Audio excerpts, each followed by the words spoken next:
There, we'd like to welcome you into the Philly and Fred show for Saturday, January 17th, 2026. On today's show, we're going to be making picks of the playoff games. We're going to have a couple of true or falses, who you take in. We're going to have QB power rankings, and then we're going to finish on who makes a statement. So before we get into the playoff games, as you can see, I am a Steelers fan, and I'm going to talk about Mike Tomlin for a little bit.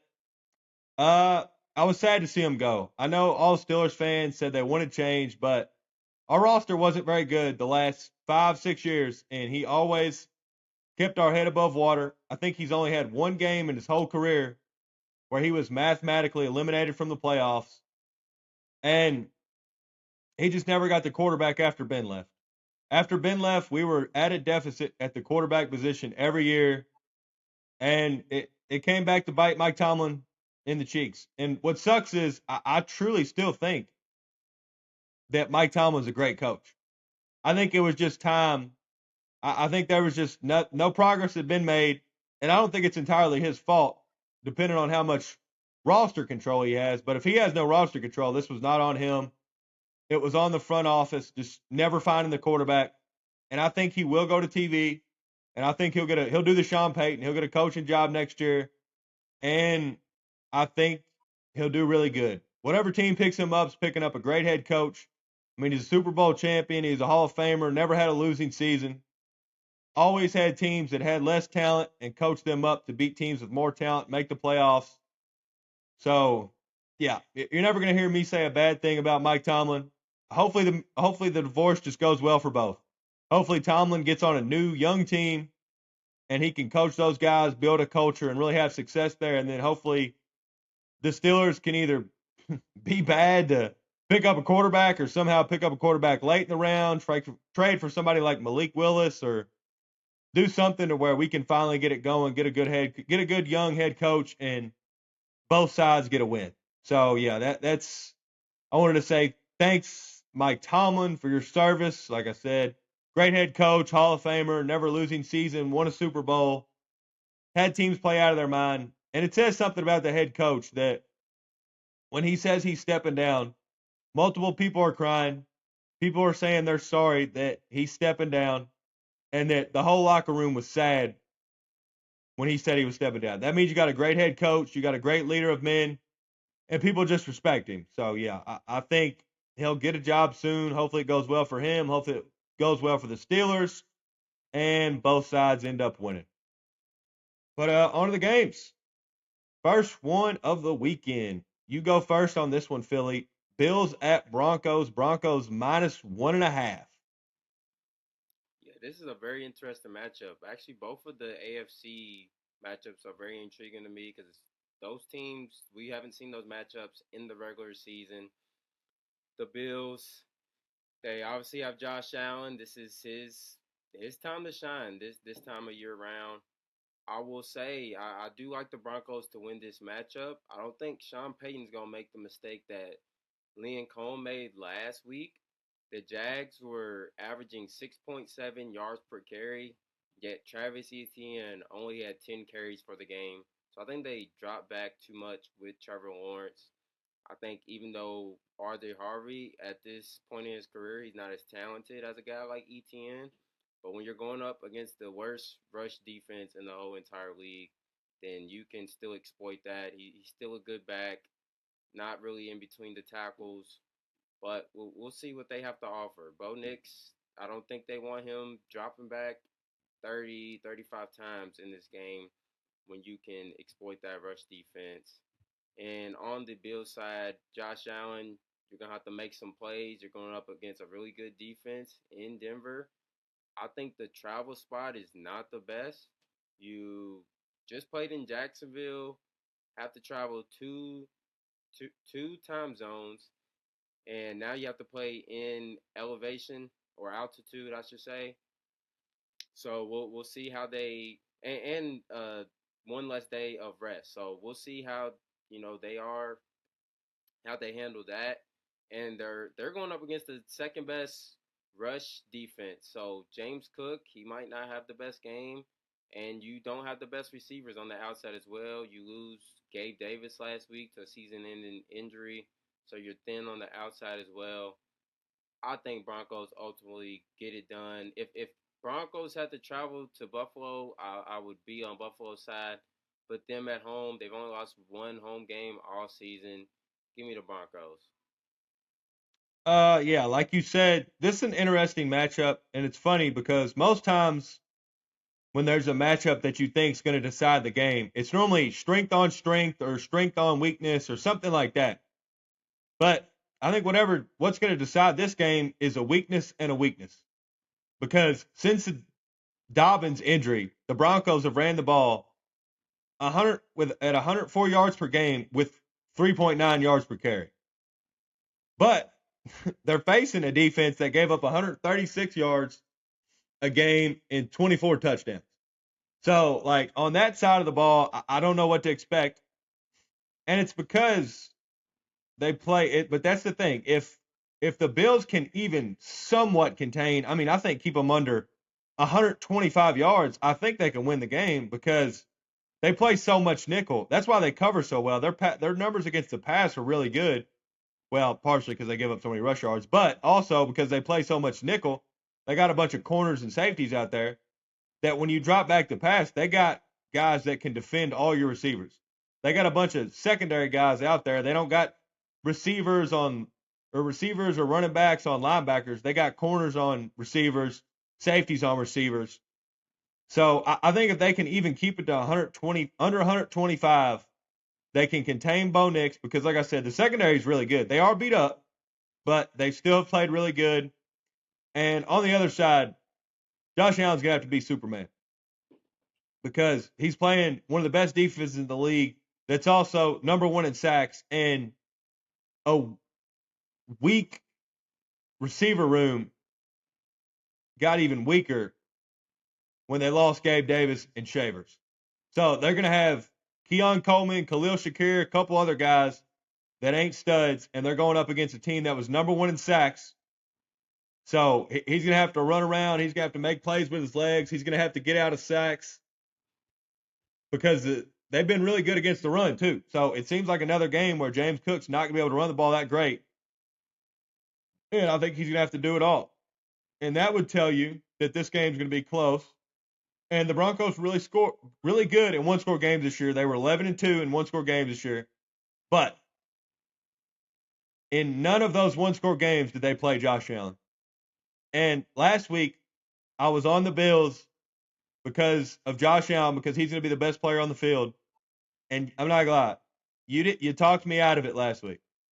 You brought up some great points where I was like, that's a lot of good points. But it got me away from the thought of, 17 is the best guy on the field. So if the best guy on the field is a quarterback, I'm going with that guy. So give me the Bills to win in Denver. Also, like, it's hilarious that one of their weaknesses is kind of a strength in this game for the Bills, that they don't have a number one receiver and a guy that they rely on for 100 yards a game because Pat Surtain, I mean, he's just going to be guarding. What is he going to be guarding? Khalil Shakir or Keon Coleman? They don't care. They'll go to Dawson Knox. They'll go to Kincaid. They'll go to the other receiver that's open. They don't have a guy they force feed the ball to. So a weakness in other weeks is almost not a strength, but it's not as big a weakness this week because you got that one good corner, but we'll just go with the other guys because we don't really throw to that guy you're guarding that much anyways. So yeah, give me Bills to go in there and win. 49ers at Seahawks. Seahawks -7. I just can't get what happened 2 Sundays ago out of my head. And since 2 Sundays ago, they have lost George Kittle. So I don't know how the 49ers win. I don't really know how they keep it close. I mean, the Seahawks are the second best defense in the league. That offense is beat up. I mean, the only way they stay in this game is if they force 2+ turnovers. I think if they don't force 2+ turnovers, I think the Seahawks run them out of the building. The Seahawks get a big lead. And it sucks because I think if the 49ers were at full health, this game would be awesome. And I would possibly pick them to go into Seattle because I trust Purdy more than I trust Darnold. But in this spot with all those injuries on both sides of the ball, the Seahawks being uber talented, I got to go with the Seahawks to win and cover. Yeah, I'll be on the other side here. I love the Niners plus the 7. You've seen it all year. Players go down and just other players stepping up for this team. They're gonna need everybody to perform this game. Kyle Juszczyk, Demarcus Robinson, Kendrick Bourne, CMC is gonna have to have 25 to 30 touches in this game. But I think they can stay within the number, and I think they can probably pull off the upset. We've seen Darnold struggle in big games. I'm not going to trust them to lay 7 in this spot. I like what I've seen from Purdy. Even when Kittle went down, they was down in that game last week to the Eagles, and they just kept fighting. So I love this Niners team. I love what Kyle Shanahan has done all season long. Brock Purdy, he's 4-0 against the spread and straight up at Seattle. So he's really dominated this team, especially in Seattle. The Week 18 loss was his first loss to Seattle in his career. I think Niners, they just have the experience, and I think they'll keep this within the 7. Give me the Niners. Alrighty. I will say, Purdy, he's made that money this year.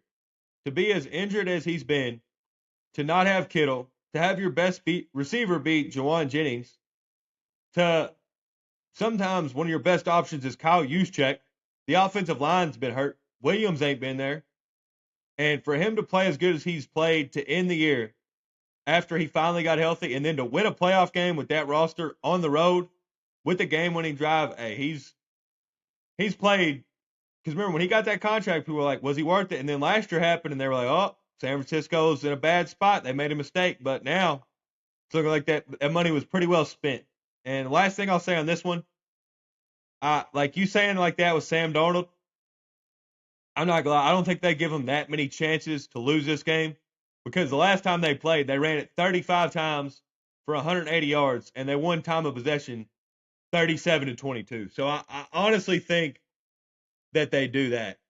I think that I think they run the ball, and I think they just control time of possession and do it that way. And another thing is one of Darnold's last thing I'll say on this one is Darnold's big thing is when he gets pressure in his face, that's when he turns the ball over. But the 49ers can't really get pressure. So I think he plays well. They run the ball, they sit on it, and they just win a time of possession game and come out of there winning by probably either 7 or 10 or something like that and head to the NFC Championship game. Alrighty, next on to Foxborough. Texans versus Patriots. Well, Texans at Patriots. Patriots -3. I'll let you go first, but before that, Nico Collins is ruled out of this game. Yeah, and that's when my whole perspective changed on this game. Nico Collins, obviously the best target for the Texans offense. Huge piece. And with Stroud struggling like he did last game, I think that's just going to be too big to overcome. Uh, as y'all know, Texans was my Super Bowl pick to come out of the AFC. But yeah, like I said, without Nico out, he just does so many things on the offensive end. So I lean the Patriots now -3. I believe Drake May is 11-0 straight up when he is a 3+ point favorite as well. He'll have the home crowd, right behind him. And yeah, we saw the Texans offense really struggle last week. The run game got going, but Stroud just putting the ball on the ground 5 times, just you can't do that in a game like this. But I mean, with that defense, they'll definitely have a chance. I don't see this being a blowout by any means. But yeah, Drake May is gonna have to use his legs a lot, I believe. Texans have been susceptible to mobile quarterbacks, so Drake May, I believe, can use his legs to scramble out a lot of plays. So give me the Patriots here. Yeah, and on your point of being bad against QB scrambles, they're 1 and 2 and they're first or second in basically every defensive stat, but they're last in QB scramble. That's the one way you can get them is your quarterback being mobile, getting out of the pocket, and some of them third downs. He's gonna have to. He's gonna have to probably scramble for at least 2 or 3 third and 6 pluses. When they're playing man, they're up on you. The pass rush getting out of you might have to get out of a sack, and you might have to use those legs for 6, 7, 10 yards for a first down. Yeah, I don't know where I'm going in this because looking at it, watching that Texans defense last week, this has the feeling of those old Ravens teams that had Ed Reed and Ray Lewis that would sometimes go into Foxborough and win either a playoff game or win a game late in the year. Like that Texans defense has that feeling that they can go in there and do that. But I don't care how great of a defense you are. If your offense can't stay on the field, or if your offense turns the ball over, at some point the dam's going to break. So I think this game's purely based on C.J. Stroud. Does he turn the ball over? If he doesn't turn the ball over, it's hard to keep driving the field and score and put up consistent drives on that defense if you have to drive the field. The only time they've gotten in trouble this year is when they've turned the ball over. So knowing that, watching Stroud last week, I just can't trust him. I think he'll turn the ball over again. And we said before the game, before the Chargers game, that the Packers, or not the Packers, the Patriots pass rush was really not that good. But then, I mean, they were all over CJ or all over Justin Herbert. And then the Texans gave up, I think, 5 sacks against the Steelers. So they give up sacks too. So I think there's a chance for an interception in there, maybe a strip sack or two. And yeah, I think the Patriots win a big one here, and I don't think it's going to be because of that defense. I think the Houston offense is going to let that Texas defense down, and yeah, I'm going to pick the Patriots as well to go in there to win a home game and go to the AFC Championship in Drake May's second year. All righty, you go first, Bears fan. Rams -4.5 at the Bears. Oh, my bad. There we go. So coming into the playoffs, the only team I feared of playing was these Los Angeles Rams. But after last week's performances from the Rams and the Bears, I have all the confidence in the world that we are going to find a way to win this game. First off, we'll start off with the weather, which I think is a huge factor. Rams obviously play in a dome each, every year. Stafford's not used to the cold. Even his whole career, he's played in a dome, even when he was in Detroit. But a cool stat that I found out: Matthew Stafford has never played in a game where the temperature at kickoff was less than 20 degrees, which I thought was wow because you've played on the Playing in road the a lot. What's NFC that? North? Yeah, that's insane, ain't it? Yeah, That is insane. He played the NFC North. I can't believe that. yeah. So, and Sean McVay, he's surprisingly 0-2 in his career in Chicago at Soldier Field. But just what I've seen down the stretch from that Rams defense, it's not what it was at the beginning of the season. They've allowed more than 20 points 6 of the last 7 games. The Bears, we put up points. So I think this could be a shootout, but at the same time, just with the weather factor, I think that Rams offense, even versus our defense that is not very good, we really just take over the ball. I think scoring could be limited for these guys that really put up points. But you saw the Panthers, Bryce Young and them boys move down the field with ease. I think Caleb and this offense can kind of do the same. I think we're going to try to run the ball like we've done really all season with Swift and Monangai. Play the time of possession game. Keep Stafford and them guys on the sideline. Stafford, I'm not putting too much into the thumb injury last week. I'm not sure how much that is bothering him, but I think something has to be said. Like Stafford's 38 years old, getting pummeled in the ground at 38 feels in the cold feels different than getting pummeled in the ground when you're 23, 24 years old. So I think if we can generate some pressure and make him feel us on the defensive end, then this could be a long night for him. But Caleb Williams, the Bears, we average the most fourth quarter points in the whole entire league. So if it comes down to it, last possession like we've seen all year, I'm trusting the Bears to pull it off. So I think Bears plus 3.5 and Bears on the money line. We get to the divisional round, Championship round. championship round. Excuse me.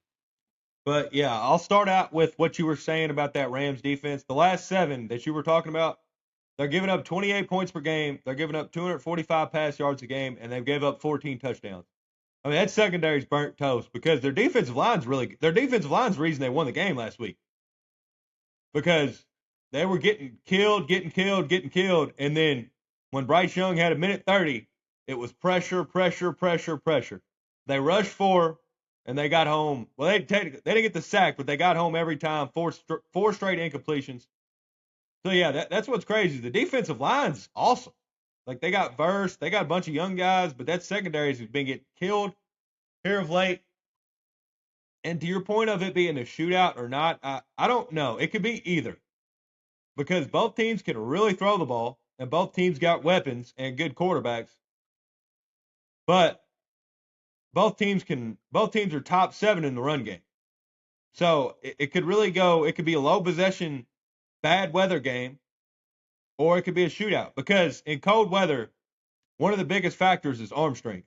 And Matthew Stafford and Caleb Williams both ain't lacking arm strength. So like, I don't think for them, the cold weather is going to be that bad because I think both QBs have played in it. Both QBs can play in it. I think they'll be fine. I think a big factor in this one, can the Rams late in the fourth quarter or late in the game keep Caleb Williams in the pocket? Because I'm not gonna lie, for the first 3 quarters he plays on time, hits the open guy, makes his reads. But just like we saw in that Packers game, when it's third and fourth down late in the game, that's when he's going to get out of the pocket. That's when he's going to use his legs. He's either going to run for the first down or he's going to scramble out and point somebody open. Like, if I'm the Rams, late, when I get that fourth quarter, I have to keep him in the pocket because that's when he creates with his legs, and that's when he has just some back-breaking plays like we saw in the Packers game. So I think they got to keep him in the pocket.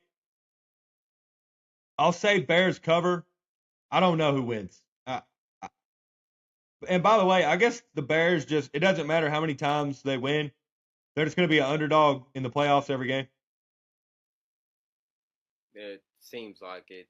It Like, it seems every time we do something, it just generates more questions. Can the Bears do this? Can the Bears do this? And we've been proving people wrong all season. So yeah, well, I mean, we're gonna be an underdog in any game, even if we make the Super Bowl. yep.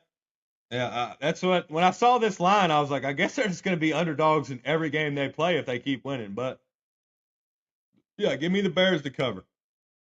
All righty. On to true or false. I'm not gonna lie. Last week, I knew I was being soft when I said 3 out of 6. I wanted to say 4 out of 6. At least 4 out of 6 did, and I didn't. And I was being a pussy. And 4 out of 6 won. I'd have looked a lot smarter if I said that. But this week, you can go first on this one. True or false? 3 out of the 4 road teams will win this weekend. I'm gonna go false. I only have one road team winning this weekend, and that is sorry. Or actually, no. Well, yeah. Sorry, one San Francisco. That's the only team I have winning. I think Bills, Rams, and Texans go down. Texans I would have had winning had Nico been in, but yeah, I'm all on the home teams that this round, this division round. So I'm gonna go false. Yeah, I'm gonna go false too. I think 2 out of 4 do, but I don't think the third gets there because I don't see the Seahawks or I don't see the 49ers going into Seattle winning that one. I see the Bills winning, and the Texans. I mean, shit, I only might have one team too because the Texans. I want them to think I want to think they have a chance, but I can't trust Stroud. I can trust May.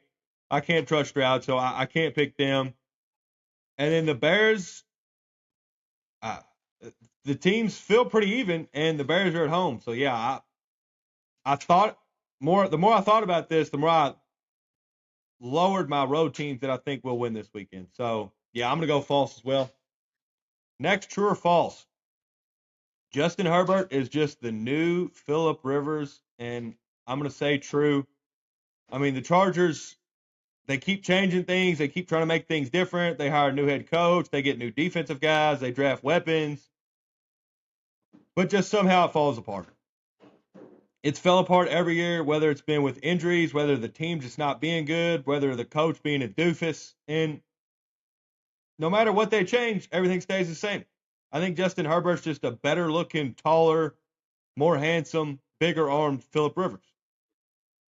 And he's got to go up against, in the AFC alone, like we've said with Josh Allen, he's got to go up against Burrow, Josh Allen, Mahomes, Lamar, and that's just to get to like the division round of the AFC champion. That's not even to get to the Super Bowl. I mean, you got to face probably two of those guys just to get to, and now you got Drake May in there. You got to face two or three of those guys just to get to your championship game. So, yeah, I think this is true. I think he's not going to have much playoff success, and it might be through his whole career like that. I'm gonna go true as well with you. This Chargers franchise, I just see they're not gonna get over the hump as long as we're alive. I believe. Just like you said, it's the same stuff basically every year. They make changes and it just doesn't benefit anything.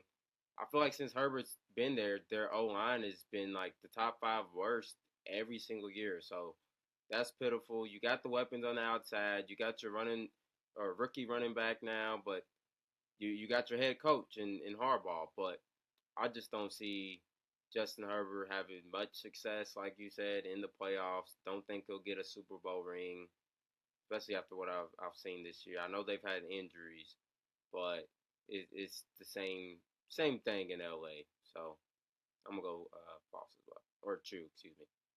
All righty. Next, true or false? True or false? AJ Brown will win the Super Bowl next year with a new team. I'm going to go false, but there is a really good chance this happens.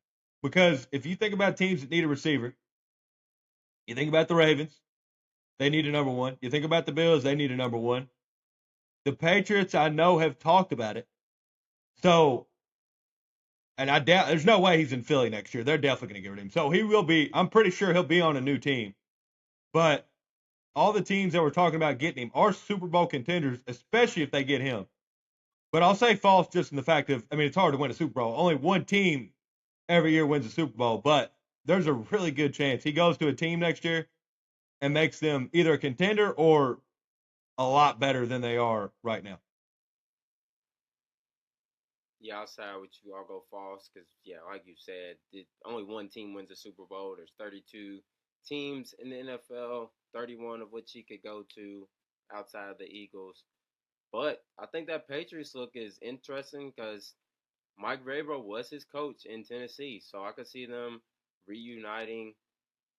But yeah, I think it'll be a limited amount of teams that would want AJ Brown with. He's a stud at receiver, but we've seen the issues in Philadelphia just mount up. So I'll go false as well. Well, and I think with that, I think you need a coach he respects because Right. it's funny when he's ever since he's been to Philly, they've had all them problems. You didn't hear a peep out of him when he was in Tennessee. And like you said, Vrabel was his coach. Hey, Vrabel ain't no. Hey, Vrabel's bigger than you. He was a defensive lineman. Yeah. He ain't hearing nothing. You ain't stepping. Yeah, you ain't stepping to him. But you gonna brawl with Mike Vrabel? You gonna say something to him? No, you ain't. Like dudes respect him, and I think that's why the Patriots are a perfect fit. Just because, like you said, Vrabel's there, and Vrabel don't play that. Vrabel, if you do that shit to Vrabel, he'll send you right out. He don't care. He's like, we'll win without you. He won in Tennessee, which respect to him. But as with Ryan Tannehill as his quarterback, and I'll give you Derrick Henry, but and AJ Brown, you didn't know anybody else on those teams.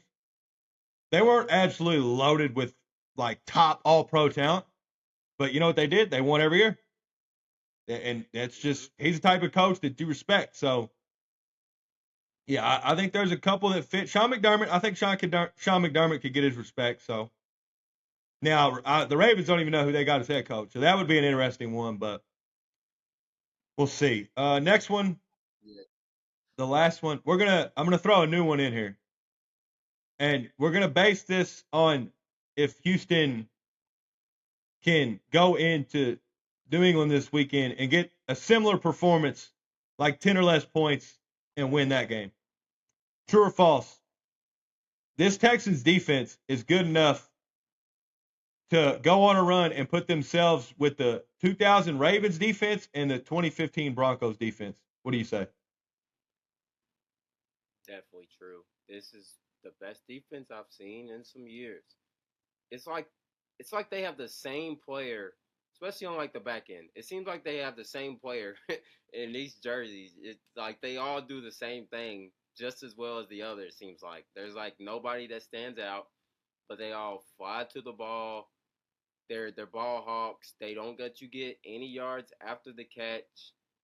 Yeah, I think if Texans was to make something happen, get to the Super Bowl, even if they was to lose the Super Bowl, people are gonna be talking about this defense for years to come. Because I mean, this is just a great performance of what they've been doing. When they allow less than 20 points, they're almost unbeatable. They have a defensive minded head coach, D'Amico Ryans, that played in Houston. So I think that's definitely true. I'm gonna go true too because I know they were punishing my team, but boy, are that defense. That's one of the first defenses in a long time that I think's fun to watch. I mean, everyone on their team is a psycho and a stud at the same time. I mean, Petrie looks like he weighs a buck 80 soaking wet, and he's up there fitting in the run. I mean, knocking people's heads off. Last year's a corner, he tackles better than anybody. You got your all-pro corner guard or like coverage person in Stingley. You got two dominant edge rushers. Like they got dudes everywhere, and everyone takes the guy they're hitting. They take their head off. They fly to the ball, like you said.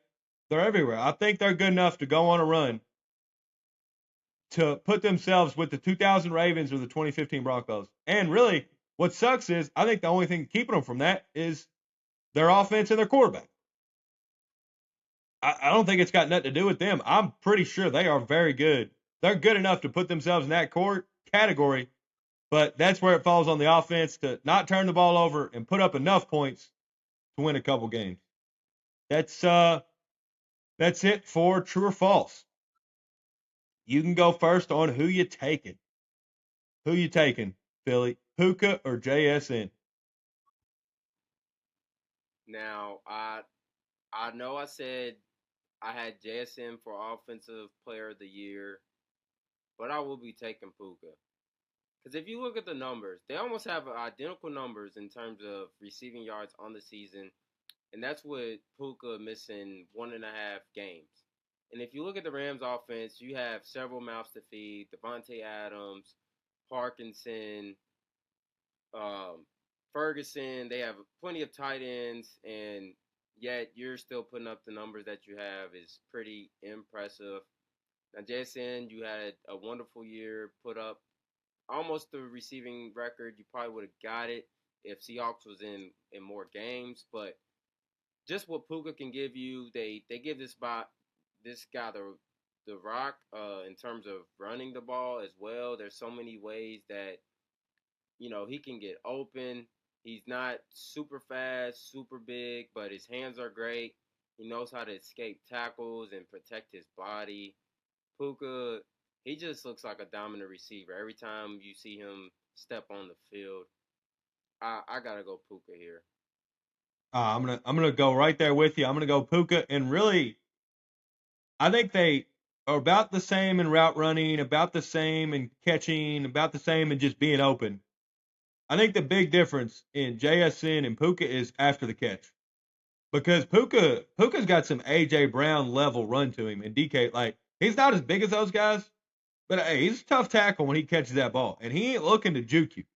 He's looking to run right through you. He breaks right through arm tackles because, like you said, he's not really super fast. He's not super agile. Like he doesn't look super impressive out there, But I mean, this year he had 129 catches, 1,715 yards, and he played 16 games. And like you said, they got other guys to throw to. He's just that good and that open that he still has that many catches and that many yards. So yeah, I'm gonna roll with Puka here. Next, who you taking? What are the two coaches, or what coach are you taking out of the NFC, and what coach are you taking out of the AFC if you had to pick one?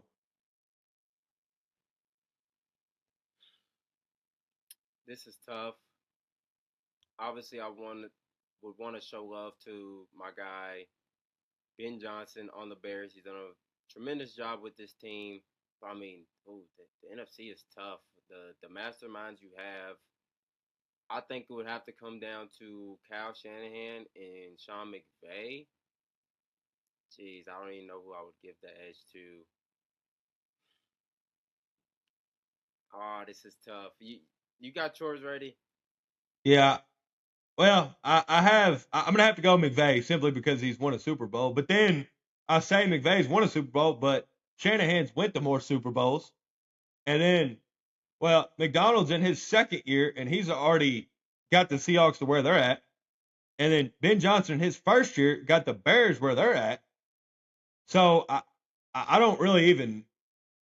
The only way I could pick is McVay's got a Super Bowl because I think they're all great head coaches and they're all probably on the same level. But if you're making me pick one in the NFC, I'm gonna have to go McVay, and then in the AFC, give me Sean Payton. I mean, like we said with McVay, guys won a Super Bowl, guys won a bunch of playoff games, guys been there before, guys got 2 weeks to prepare. So yeah, give me McVay and Sean Payton. Yeah, I I think I'm gonna lean to the McVay side as well. Kyle Shanahan, he's been tremendous. Went to a few Super Bowls, but he's also in some big games had some questionable moments or gave up big leads, which I shouldn't discredit his coach. He's still a great coach. Don't get me wrong, but McVay just what he's done with his teams, his offense are always rolling. His play calling is tremendous. So I'll go Sean McVay as well. And then I might side with you on Deshaun Payton as well. He has a Super Bowl win. Obviously, McDermott's still trying to chase that as well. Mike Vrabel, he's obviously tremendous. Did a lot of good stuff with that Titans team, those Titans teams. And D'Amico Ryan's obviously a younger coach, still proving himself, but he's taken these Texans teams to the playoffs. But yeah, Sean Payton, he's done this for a long time, so I'll side with you. Yeah, and the only reason I'm picking them is because they've won Super Bowls. Because if you look at those other head coaches, their other all the other coaches are like they're damn good. It's not like really a slight at them. I'm just picking these guys because they have Super Bowl experience and a lot of playoff experience. But those other dudes can coach their head like they're damn good coaches. So yeah, on to the QB power rankings. You go first, Philly. What are your QB power rankings from 8 to 1? Yep, at 8, give me C.J. Stroud, and that's crazy to say because his rookie year he would not be 8 on this list the way he played. Yeah, nonetheless, give me C.J. Stroud at 8, 7, Bo Nix, 6, Sam Darnold, 5, Purdy, 4, my boy Caleb Williams. This was tough. But yeah, I think Drake May is gonna round out my 3, and it's got to go him simply because this dude's either gonna be front runner for MVP or he's gonna win the MVP in his second season. He looks like the most complete quarterback from the 2024 class. What he's done this year has been phenomenal. So that's why May is at 3. 2 is gonna be Matthew Stafford. He's also gonna be MVP or front runner for MVP this season. He's just a old school quarterback. He's not gonna rush for any yards, but he can sling that daggone ball. He's thrown for 4,000 plus yards almost every season he's been healthy in the NFL. Yeah, Stafford. Yeah, tremendous quarterback. He has a Super Bowl ring as well. But my number one has to be Josh Allen. Got his first MVP last season as well. Doesn't have a Super Bowl ring yet, but that's what he's chasing this year. He can make any throw, and he's had to be Superman a lot with the rosters that he's had. He hasn't had a lot of tough receivers, especially when Diggs left. So he's had to make a lot of plays on his own. Josh Allen, yeah, he's gonna round out my number one. It's funny. We have the exact same list. Stroud at 8, Knicks at 7, Darnold at 6, Purdy at 5, Williams at 4, May at 3, Stafford at 2, Allen at 1. And really, looking at the list, the only three spots that I really don't know, and I think you can objectively just switch out, is May, Williams, and Purdy. Because I mean, May and Williams got the super talent. I mean, they're both big, strong, fast, got the crazy arm strength. But if we're being honest, Purdy has had a lot of success in the playoffs and in the regular season. So like, really, I put Purdy there, but like, I think it's just because I had to make a list. If somebody put Purdy at 3 over Williams and May for the playoffs, I'd be like, that's fair. Like the guys went to a Super Bowl, the guys went to a couple NFC championships. He's won a bunch of games. He's played good in the playoffs. Like, yeah, I couldn't be mad at that. So I have him at 5. I think you can put him at 4. You can put him at 3. And yeah, and like what you said something about Stafford.